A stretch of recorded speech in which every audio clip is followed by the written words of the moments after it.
السلام عليكم ورحمة الله وبركاته.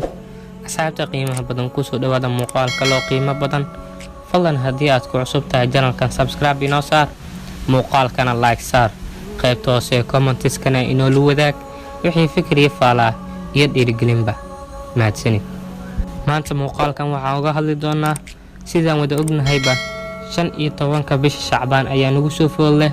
waa maalin fadli badan, waa maalin muhiim ah, waa maalin cajaa'ib leh. rasuulkeena aan ku wada sallino sallallahu alayhi wa sallam wuxuu yiri 15 bisha Shacbaan ilaahay adoomadiisa idil waa u cafinayaa. cafis ayuu u fidinayaa dhamaantooda ilaa 2 qof mooyee. 2 qof aan la cafinayn waa kuwee ilaahayna uu ka raali noqonayn.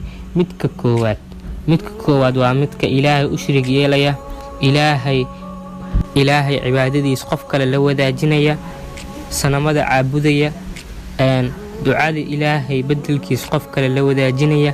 qofkaas ilaahay ma cafin doono. markii la cafinaya muslimiinta dhamaantooda isaga lama cafin doono. ilaah nagama dhigo xasbunallah. midka labaad waa 2 qof oo muslimiin ah. maxaa lagu haystaa? waa muslimiin. waxaa lagu haystaa waa 2 muslim isla markaana isdagaalsan habeenka 15aad ee bisha Shacbaan markii la cafinaya muslimiinta kale oo idil iyaga la cafin maayo. xasbunallah. ilaahay nagama dhigay.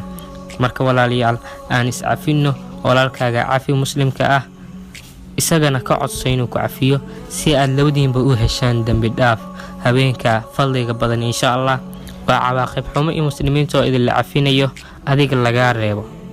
marka walaal waxaan ka codsanayaa inaad iska cafiso walaalkaaga, aadina ka dalbato inuu ku cafiyo. u share garee fiidiyogan gaaban qof walba oo aad la jeceshahay wanaag iyo in dambiyadiis loo cafiyo insha Allah. isaga waa uu ka faa'iidi doonaa, adigana haddaad ka faa'iiday janaalkan nagu soo biir oo subscribe saar, fiidiyogana like saar si uu asxaabada u gaaro.